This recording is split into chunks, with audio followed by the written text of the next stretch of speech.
Good morning, everyone. Welcome back to the channel. I'm Adam Ratliff, Adams of Fun, and you are tuning in to the December Diamond Stitch Along, Quilt Along, whatever. We're just quilting and piecing and doing it all. We're going to do it all. This is part 2 of the Quilt Along. Today, we are actually going to piece our blocks. So last week, we cut our pieces. If you are just tuning in, where's the pattern cover? Oh, there it is. If you are just tuning in, we are doing the Diamond Days pattern from So Kind of Wonderful. We are using the So Kind of Wonderful, oh, I wore white again. So Kind of Wonderful Quick Straight Ruler. This ruler is made for this pattern. So that's where we're at. We followed the pattern, we cut our pattern pieces, and now we are jumping in to actually piece those together. One thing I was sitting in the airport and I was thinking like, oh yeah, everybody should be piecing or cutting their pieces and stuff. I have them here. And then I realized I didn't tell you not to cut the pieces for your negative space blocks. I did talk about the negative space blocks and how we're just kind of going to make a 4 patch.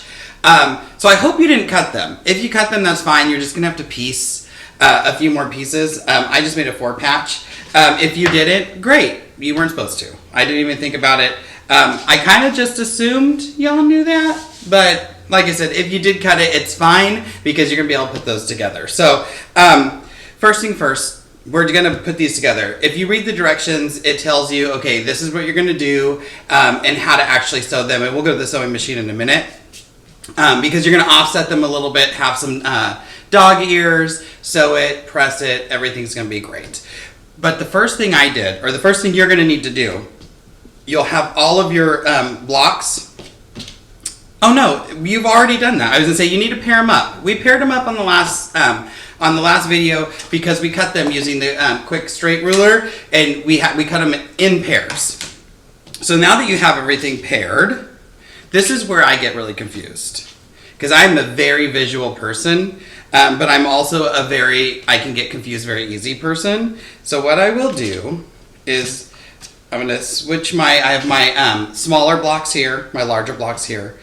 And what I did when I did this is I had to lay them out. Because if I didn't lay them out, this brain was getting confused.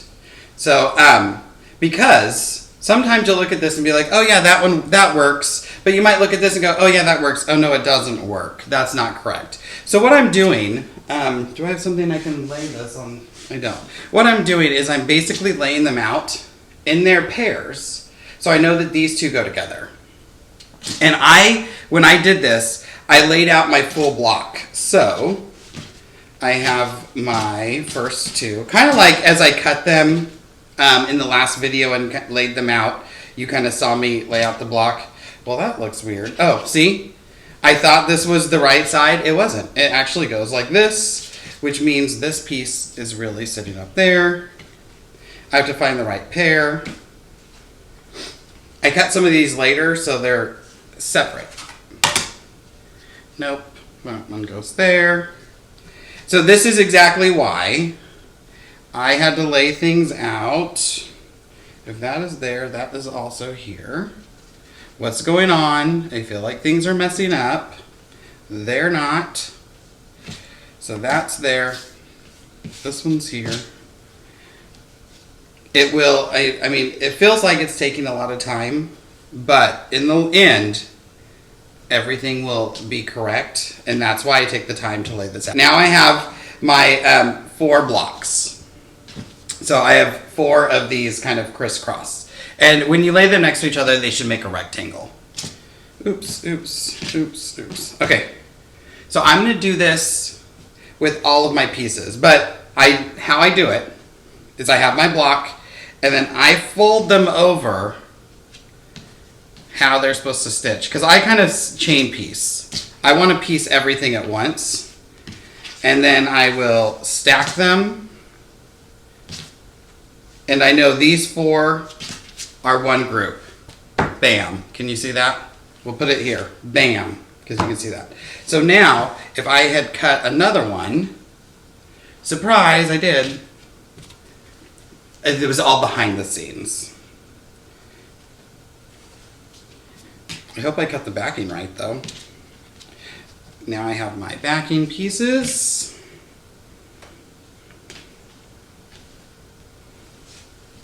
There we are. There we go. Surprise! I'm going to do the same thing. Lay them all out. I'm not getting them lined up perfect. I'm just laying them like so, sides together. Stack them up. And then these 4 get stacked this way. So I'm crisscrossing, making one big stack. I want to sew everything at one time, but I want to keep them in those like sets of 4. Then I went over and did the same thing with my little ones. I think I cut these. Well, nope. I have to see, some of them are right side up and some of them are not.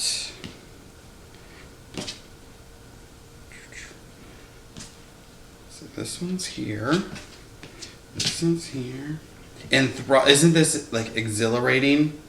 Oh, this one's going to be interesting. I forgot how I cut these. So I cut a red and a green at the same time.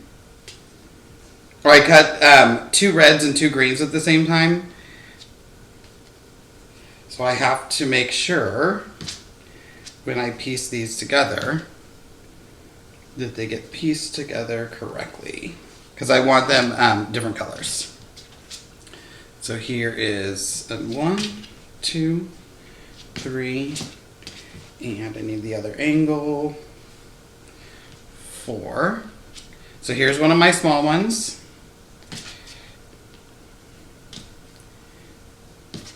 And things are going to look not right. It's not going to look like it's going to work. It's going to work. Trust me. And I do the same thing. There's my first stack. Yours will be easier because you're not using well, you might be using 2 colors, but hopefully yours are in groups and didn't just get thrown into a pile like mine did. That's the problem with doing 100 projects at a time. Things just get thrown everywhere, scattered all about. There we are. That's not right. I need this one. There we go.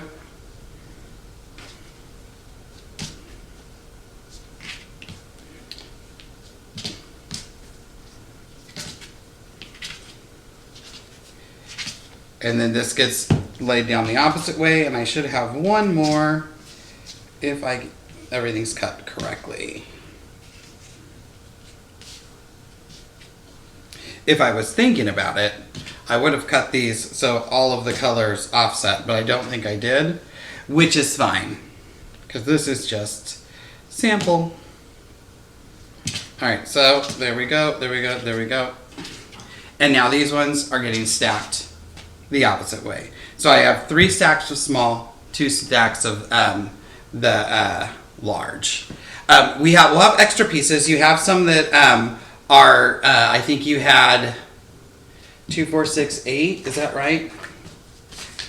When you were cutting the backgrounds, there was one random cut where you had 10 rectangles. These get put off to the side. They're going to be at the top and the bottom of the row. So when we actually make this into a row, that's where those are going. And then I did some backgrounds for some negative space blocks. So this is going to be a negative space block, and this is going to be a negative space block. But we'll talk about that when we actually get into the trimming of everything. So we're going over to the sewing machine. We'll see you back in a second. Oh, I take my shoes off. I cannot stitch with shoes on. I am a shoeless sewer. All right, so I'm working here. This is my, I'm working on my Bernina. I have my 1/4 inch foot. Things I've did. I've changed my needle. How long's it been since you've changed your needle? Change your needle out. Change your rotary cutter blade. Maybe this is your little reminder. I'm just gonna throw some stitches into a leader for me. I'll change my stitch length. Whatever your preferred stitch length is fine. I tend to stitch at a 2, but I know people who stitch bigger. I know people who stitch smaller. Whatever your preferred stitch length is what you should be doing. I'm not a stickler to like, oh, you should stitch at this, whatever. I used to use a 2.5. And then I had a conversation with Ben, and he said, you should not be using a 2.5. So, yeah, whatever you want to use is perfect, and that's what you should do. So, yeah. I always run, I just turn the machine on. That's the Bernina bird. I always run a liter before I start. Now, here's my first match. I've already laid it up. In the directions, it says to offset your dog ears about 1/8 of an inch. So I'm going to eyeball that 1/8 of an inch. And remember, we're going to square this up. We're going to end up sewing it, pressing it, and then squaring it up. So I don't have to be a super big stickler right now. And just going in for it, have my 1/4 inch foot, and I will stitch.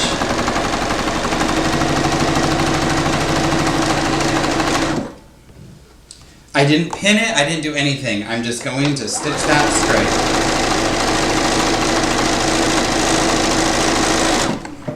Then I grab, because I've made my little pack, I can grab my next one, offset it. Remember, this is a bias cut, so you don't want to put a lot of strain on it. You don't want to pull it because you're going to stretch it out. So I just let the feed dogs do all the work. I do have dual feed on this machine. If you have a walking foot, you can use a walking foot. If you have dual feed, does the same thing. If you don't have either, it's fine. It's going to work.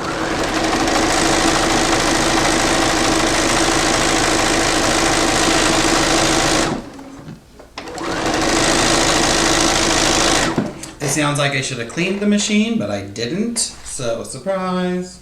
I usually am really good about keeping everything nice and clean.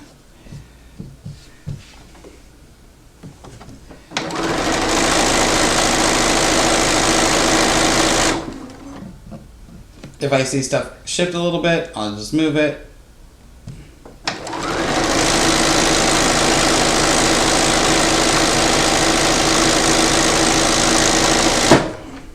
And we'll do one more.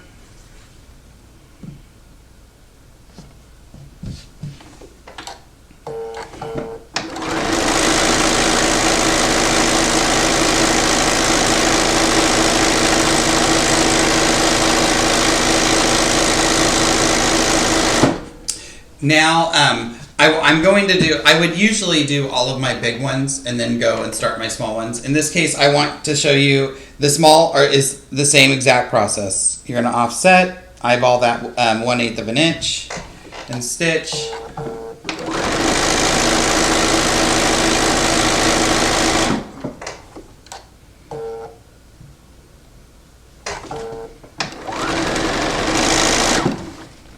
I've had a few people message me and say, "Ooh, that looked hard," or "This pattern looks hard." It's not hard at all. My response is, it's just straight lines. We can all stitch a straight line. Straight-ish line.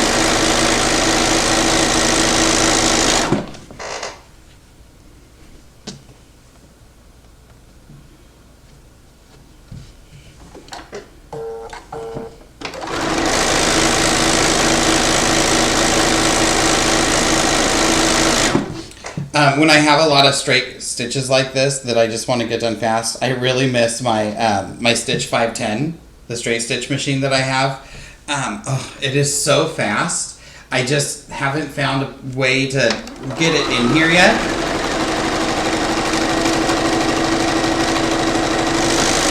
But trust, I'm working on it. So I'm going to continue to stitch these. I'm not going to make you watch me. That's how you stitch them. Very easy. Nothing complicated. You're going to match your edges. You'll have your two pieces. You're going to match your edges, offset them by that 1/8 of an inch, and just straight stitch and go to town. I'm going to finish these, and we'll meet you back at the cutting table in a minute. All right, we are back, and I have all my pieces. I have my garland made. Again, this is the hardest part, keeping everything in order and in their groups. Oh my gosh, I was so confused. I still have all my pieces attached. I'm going to pull out, this is the Blade Saver. This is from purplehobbies.com. What it is an old rotary blade stuck into this flower. And it sits in there, so like when I changed my rotary blade out, you put your rotary blade in here, and now I get to use that old rotary blade to trim my pieces. Oh my gosh, this was such a time saver. I saw this, and I'd been kind of looking at them. You know, they have the other ones that are like the triangle or the pyramid with the cutter on top. And I'd been looking at them for a while. Look, I almost messed up. I almost No, this is my first group. Group 1. I'm going to make groups and talk. At the triangle ones, and then I saw this. I said, oh my gosh, me and Mickey were teaching at, we were at Quilt Mercantile in Celeste, Texas. And then we both bought one. And now I use it all the time. It's the Blade Saver. It's so nice. Tons of colors. You can have it for a 45 degree or for a, or 45 millimeter or 60 millimeter rotary cutter. And it's just such a time saver. I used to do this with scissors. And there's my, look, all my pieces are done. I did keep them. I'm like I did when I paired them up originally, offsetting them so I know which one goes where. When you're done with this, the lid comes out. It goes back in the inside. Lid goes back on. There's magnets to hold it closed, and now I have my little puck that just sits off to the side. I feel like I just need them in every color. Like, I don't know why I need more than one, but I just feel like I need them in every color. So now it's time to press. My fancy pressing board, which is a piece of plywood, covered with a piece of cotton, 100% cotton batting, and then I just threw some scrap fabric on it. And I'll put my pieces, and again, I do this in my sets of 4. Or, in my sets of 4. On the big board, I can do 8 at a time. If it was the smaller one, I can do 4. But I do it in my sets of 4. I do everything I can to keep everything in order. I'm a steamer. I did find, I have to remember, I think if you press one direction, like one pattern, one direction, and it's partner the opposite direction, things line up, are easier to put together, like you can nest them a little bit. But let me see if I just lied to you. But I think that's right. So I pieced one to the accent fabric and one to the background fabric. When these go together, I lied, that didn't work. Do you piece them all to the accent fabric? I feel like that didn't work. I'm singing. Did I press that one wrong? That one's the... I just told you what to do, and then I did it wrong. I literally did it wrong right for you. So it does work. So you'll have your 4 pieces.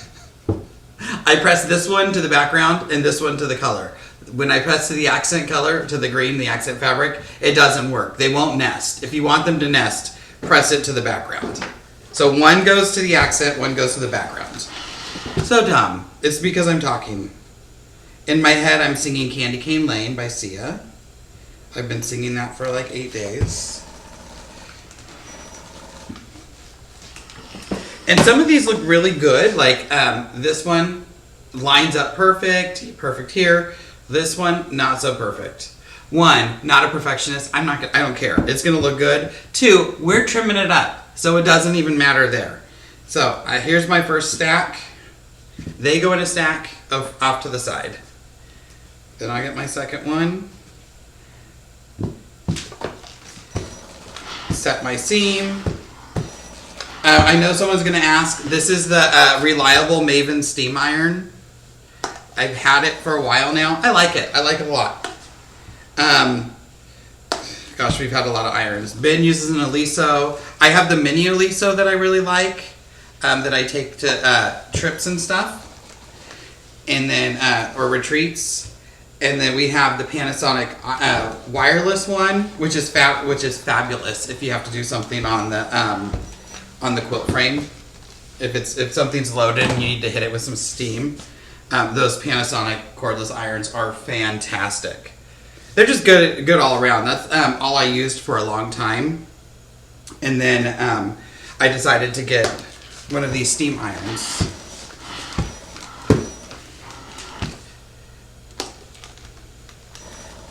And now this is my go-to. I like the heft. One of my friends has the other Reliable iron, just like the regular non-big base steam station thing.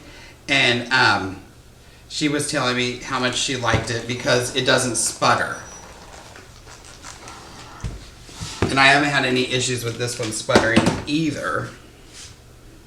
I did have a different brand before, and it kind of would shoot out that water. So now I'm on to the large pieces, and I'm going to do the same thing. The green is going to the background, the red is going to the color, the accent. If you know this beforehand, you know, offset those fabrics a little bit so you don't get that color showing in your light background if you're using a light background. And I always kind of finger press them. I have a tendency to press really hard. Or I don't press, I iron. I know you're supposed to press. I have a tendency to iron really hard, and I will distort seams.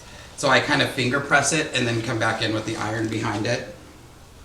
Whatever works for you. We can't be good at everything. There's a lot of stuff I'm not good at. All right, here we are. We're back, and I have all of my pieces pressed. Oh, I should have hit these and I didn't. No. Too late, Adam.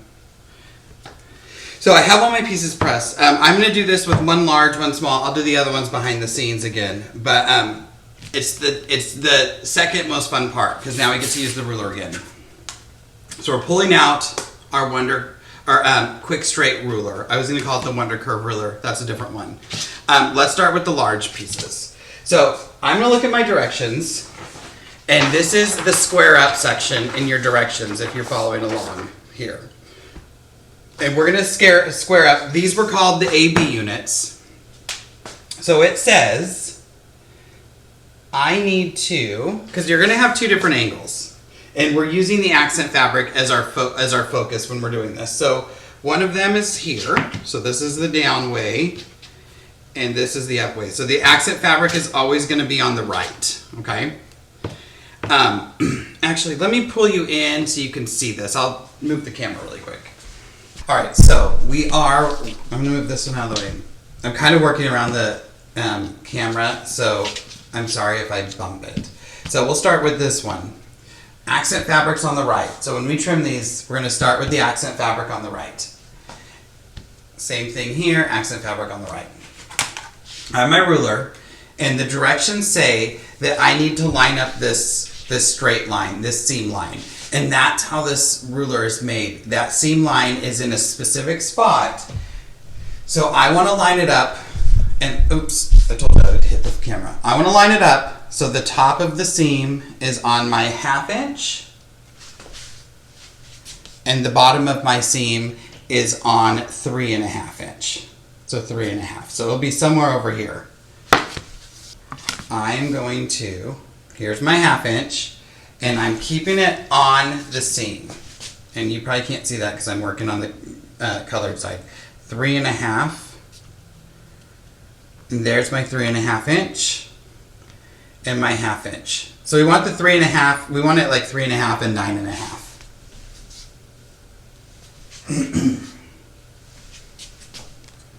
So does everybody see that? I have my 3.5, 1, 2, 3.5, slide all the way down to 9.5, and that intersection's on my seam, and I'm on my seam at the top. Now I'm going to not move anything. Oh, I'm not going to be able to do this. And trim. And that was horrible because I'm around my camera. This is where some handy grip would really come in, would help. You can throw a handy grip on the back of your rulers. I'd do that if I knew where some was. So now I'm turning it over, and ultimately we need this to be 4 by 9.5. 9.5 and 4. Here we are, and I'm going to trim.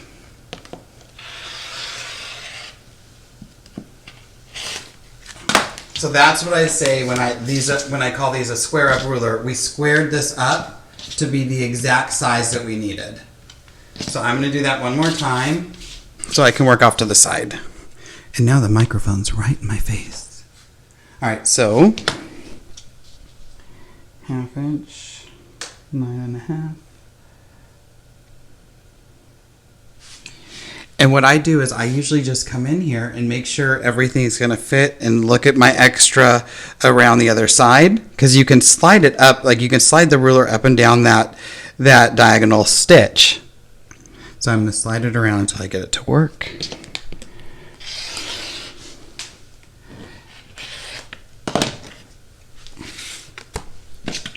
Close your rotary cutter. Flip it.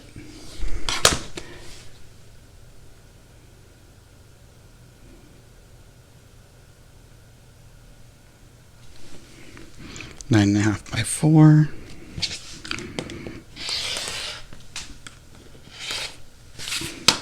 Now I have my block 2 done. Move it aside. All right, so on this one, we're doing the opposite. We need 3.5 and 1/2 at the bottom. And again, a piece of washi tape right here, so you know where you're going back to every time. Works wonders. Envelope cut.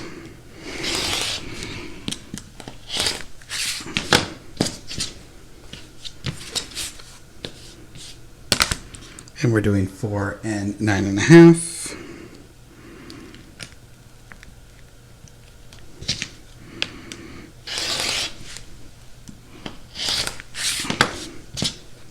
Block. And one more time.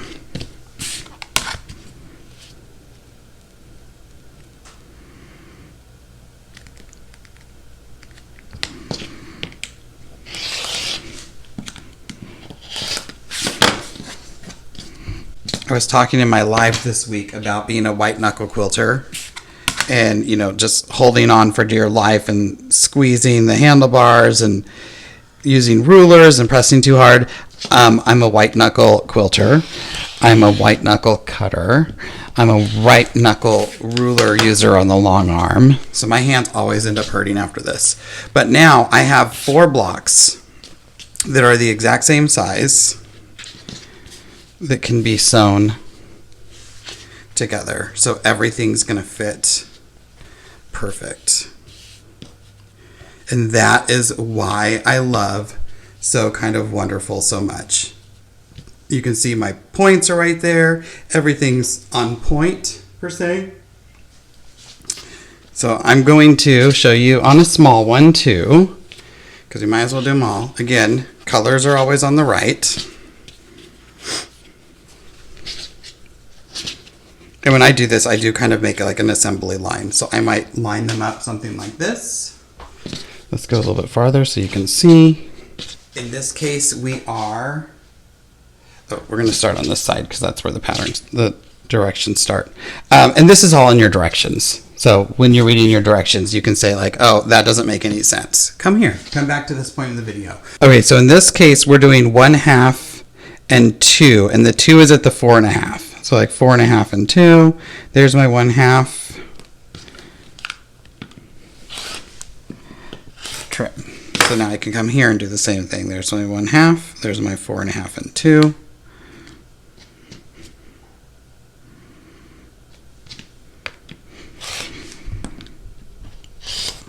On these ones, it's the opposite. We want to do 2 at the top, 1/2 at the 4.5. There's 2, 4.5, 1/2.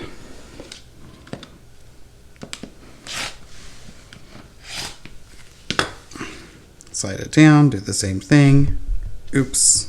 There's my 4.5, 1/2, and my 2. Oh my gosh. Do you see these? There's diagonal lines. I didn't even notice that until right now. Look, you have diagonal lines for you to trim these up. I'm so dumb. Hey, that saves time. Pro tip, follow the diagonal lines. I can't believe I didn't see that before.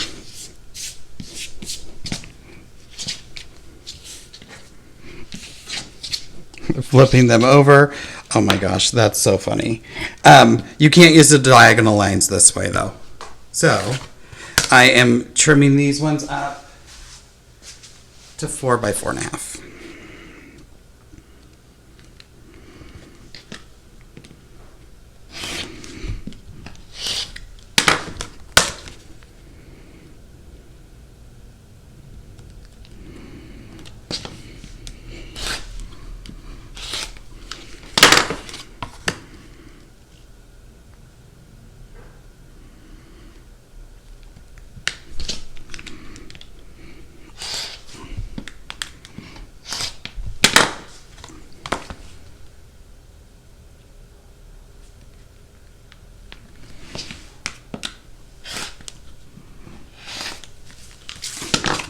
My ruler slipped. They're probably not perfect. But so be it. Alright, and now I have... Oh, there. My small blocks. So you're going to do this on all your large, all your small blocks. Alright, everyone. So that is trimming up your piece blocks. One more thing you have to do before you go on to the next step is for your negative space blocks, we need to trim those pieces up too. So you have those final dimensions, they're in your pattern. You'll want to trim these up to those same dimensions. We could have cut them smaller because ultimately this is what you're going to trim up to. And I mean, that's pretty small, but it would have just made directions so much more confusing. So when I did mine, I cut them out the same size, went back in later and trimmed them down as if I had pieced it. So you're gonna have, you'll end up having your 4 small blocks, your 4 large blocks, if you decided to put negative space blocks in. So you'll do that same thing. Everything for the large negative space blocks, they'll be this size. For the small negative space blocks, they'll be this size. Now you have everything trimmed. And trimming is going to take the longest time. It just takes some time to make sure everything's lined up correctly, and you destroy that ruler because you want to make sure it doesn't move. If you want to piece these together, you're welcome to do it. I wasn't going to do it until next week. I'm giving you 1 extra week to piece everything. It's the holidays and things get crazy, and I haven't had time to do things I need to do, so I'm sure you're in the same boat. But if you want to, go ahead. Do the same thing, lay them out so you make sure you're sewing them together right. I had to visit Jack. Luckily I have a beautiful, where is he? I have a beautiful seam ripper, thank you Mickey. She gave this to me as a gift. So whenever we do have a visit, it's nice. Yeah, so thank you for my seam ripper. But I'm not gonna tell you how many, but there was more than one. Less than 10, but more than one, that I sewed the wrong sides together because I wasn't paying attention.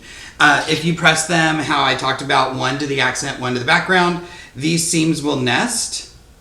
And then if you are not a pinner, they're nested, so that's nice, they'll kind of hold together. I still put a pin in them, I'm a pinner, so I'll pin those. Depending on where you're putting them, I'm trying to think. Oh, you won't have to worry about it yet. So you'll because you're stitching the colored seams together, but when you actually put the blocks together. So that's the other thing. If you do go on and piece these and you seam up the center seams, so you have that block, you have this block and the opposite. If you press one to one side, or if you press them both to the same color because the colors are catacorner, they will nest together, if that makes sense. And everything should nest at that point. If that's confusing you, come back next week and I'll talk about it then, because that's when we'll actually piece it. But thank you for watching. Remember, like, subscribe, hit the bell icon so you're notified of new videos. Maybe this is the first one you've ever seen. If it is, I'm surprised you stayed this long, because we're in part 2. But maybe you were like, oh, I really like this pattern. So like, subscribe, hit the bell. Follow me on social media. That's Adam So Fun with an SEW on Facebook and Instagram, where you see a lot of other things that don't hit the YouTube channel. happy stitching. Keep an eye out if you are on Facebook. Keep an eye out. I'm going to start a new Facebook group for all of you, another community group where you can post pictures and stuff. Hopefully that gets up today or tomorrow. I really, a place where we can all kind of like, oh, look at my quilt. I just want to see what you're all working on. Honestly, it's for me to like live vicariously through you all because I know what I have to get done, but I really want to be doing 100 other things. So thank you for joining me. We're very excited how this is going. A lot of people have reached out and said that they're loving it so far. We'll see you next week for the putting it together, doing the layout, and finishing the quilt. And then the week after that, we'll have this loaded up and ready to stitch. So at the end of the day, it's just quilting. We want to have a good time. So I would sing a song, but it's like, the only song is like Diamonds Are Girls. There's not a lot of Diamond songs. There's a Sam Smith song. Wasn't a huge fan. I'll have to listen to it again. I have to listen to things. I was like, shine bright like a diamond. Shine bright like a diamond. And I'm like, am I hip hop or not? We'll see you all in the next video, everyone. Bye.